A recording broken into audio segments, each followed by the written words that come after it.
Good morning, and thank you for joining us today. We have some unveiling news, if you haven't already seen on our Facebook, to show and to share. Also on our topic today, how pain affects your sleep. We're not talking just little pains. We're talking about chronic to severe issues that people live with on a daily basis that prevents them from being able to even go to sleep. So stay tuned and learn a thing or two. Thank you for joining us.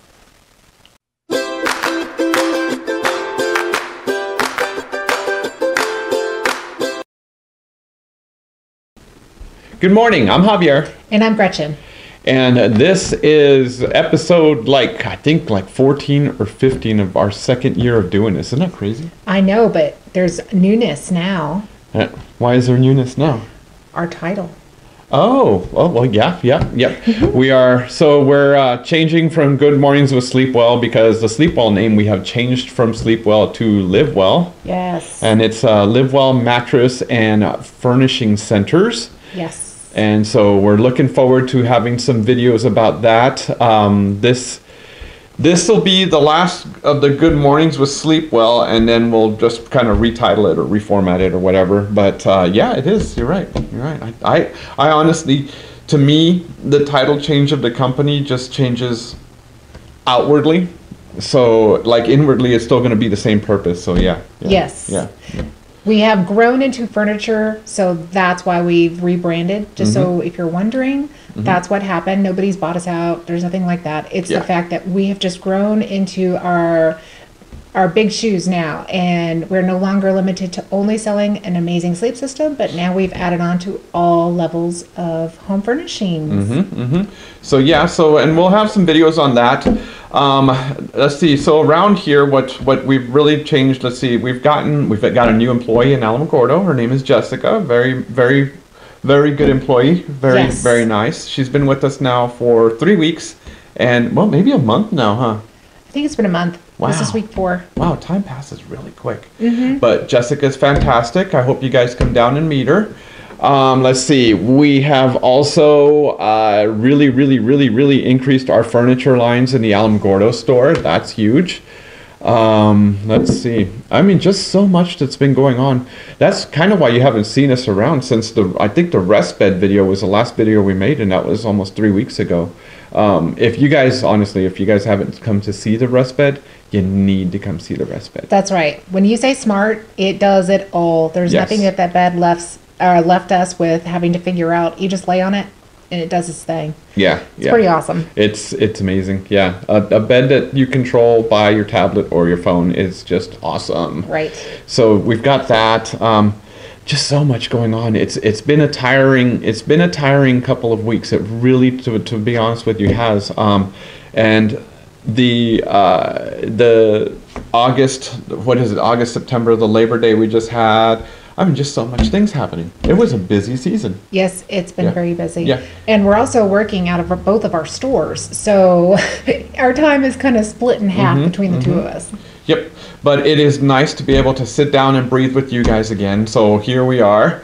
Another episode of Good Mornings with Sleep Well. So today we want to actually talk about pain and sleep and the correlation between the two. About a month ago, you wrote this really interesting article that just kind of blew me away. And I knew that pain reduces sleep mainly because pain reduces sleep. It keeps you awake, right? Right. But then she wrote an article more about what? Well, when people who suffer pain try to sleep, you'll hear one of their number one complaints, I can't sleep. So with that, and I have personal family members that deal with this as well. So for me, when I was reading this article, I was kind of sat back into my seat because I was realizing it's not about just a mattress or the room temperature or your sheets or the support of a mattress. It comes down to your personal health. And it's been proven, and it's kind of a common sense factor that if you hurt, it's harder to sleep. But when they were discussing this based off of a study, and by the way, if you want to read this, it was posted August 1st on our Facebook, so you can read those facts if you would like.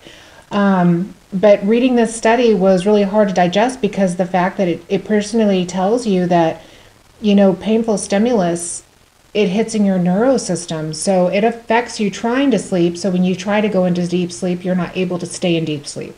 So their overall health is hit regarding no sleep. Right. On top of already hurting. So the gist of the study is they take test subjects and they have half of them sleep the whole night, and they take the other half and they cut their sleep in half. And what they do then is they do pain tolerance studies on them, okay? And the people that have slept the whole night have a slower response to pain than the people that have slept half the night. So what they're trying to correlate or to prove causation of is, hey, if you sleep less, you can stand pain less. If you sleep more, you can stand a little bit more pain.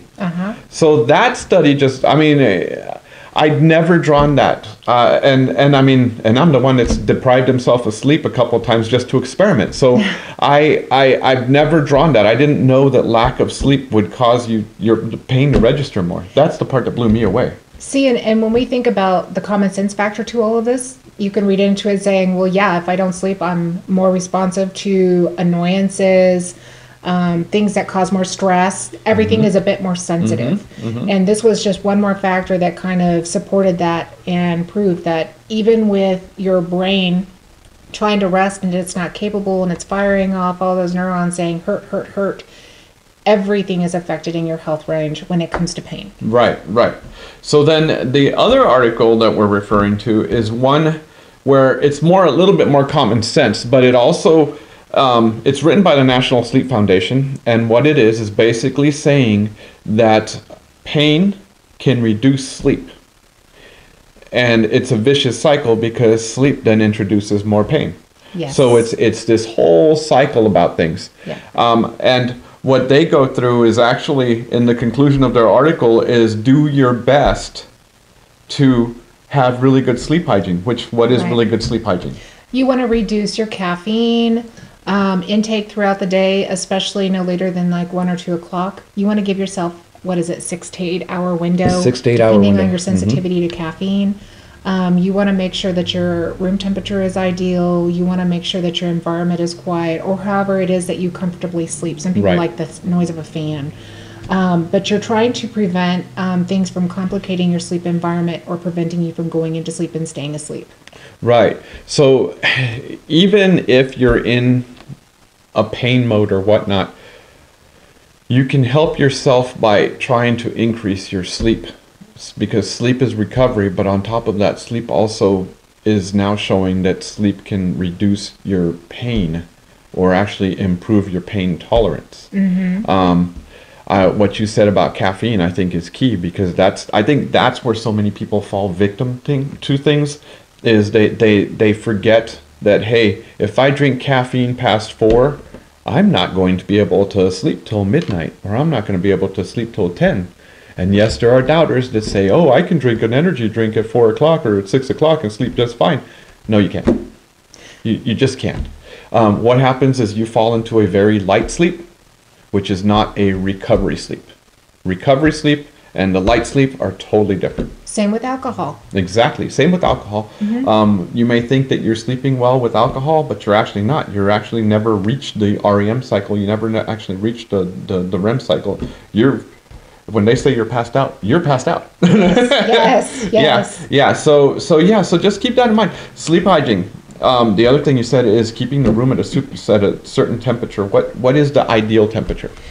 Well, for me, it would be like 72 to 75 degrees. I believe the average person was at 67 degrees or lower. 67 to 72. Okay. But she likes it super warm. Yeah. I actually get to the point where he said that I've actually woken up and I'm on the edge of the bed and you're like burrowed under my back, and I'm like, well, I'm asleep. I don't realize it, but I'm looking for warmth. So during the winter, she has a tendency to try and crawl underneath me so that way she can sleep under me. He's a blanket. Yeah, I'm like the heater. But anyways, back to the topic. So sleep hygiene. Also, little things that you can do to help you sleep better. There's foods that you eat that actually can affect your sleep. One of the ones that hurts you the most is chocolate. which that to me is like, it's blasphemy. It totally is. I think it's worth missing a little bit of sleep. Just a little. It's blasphemy to think that chocolate affects you in a negative way. Well, I have to say, as of night before last, I can confirm the fact I cannot eat pork for dinner because it disturbs my sleep. I have these very crazy dreams, usually very action-packed and in color, yet I can't recall all details. But it also prevents me from just going to sleep and staying asleep. I'll go to roll over and I'll wake up, and then it takes me like 15, 20 minutes just to turn my mind off to even try to go back to sleep. So whatever pork does to me, it's not nice. So pork is not my friend before dinner. Yeah. So that's off our list for dinners. Yes. It'll be on our list for lunches because I love pulled pork. So yeah. There are great dishes with pork. It's just not a dinner meal for me anymore. So chocolates, and then there's like pork for some people. What else is there? There's teas. Don't drink teas. Teas have caffeine as well. Or decaf. Same with coffee. Yeah. So, did you know decaf coffee actually has a 25% coffee or caffeine in it? Like 25% of the actual. That is where the label decaffeinated actually starts. 25%. Yeah. Well, I think it's got to be said though. It's the same of anything that's pure. You can only take so much of a situation out of it. Yep. Exactly. So, and then sugary foods as well, because remember your body tends to want to burn sugar faster. Right. So do that. But all in all, it's just be aware that the closer you eat to bedtime, the harder it's going to be to fall asleep. Yeah, because your gut is working. It's doing what it's meant to do. So it's trying to digest and process and absorb nutrients and put things where it goes. So it's not resting. And the whole purpose of rest is for everything to sleep so that your mind can then turn that dishwasher on and clean.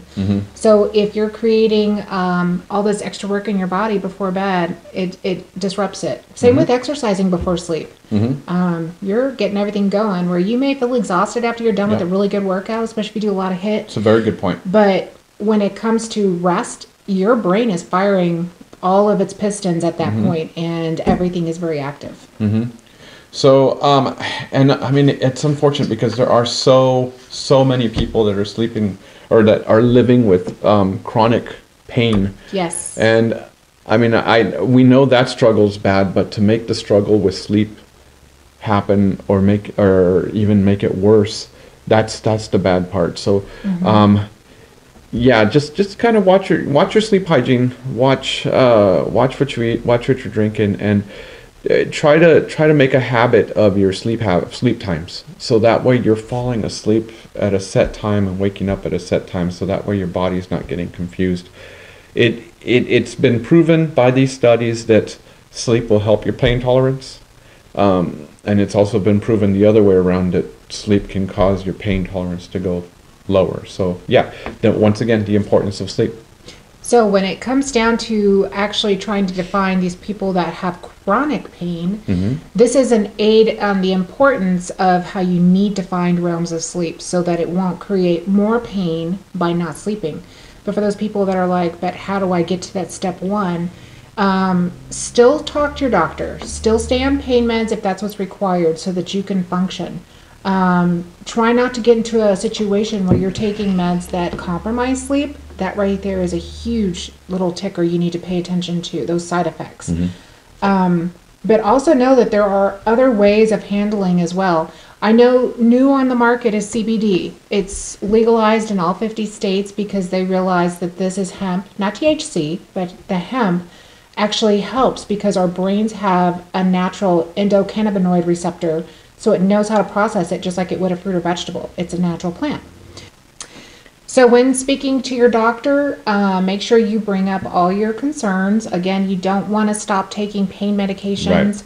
You do want to address your pain symptoms because the prevention of sleep by pain is going to affect your pain even more so. If you have questions and stuff like that for a doctor regarding the CBD as well, those are great questions to ask your doctor.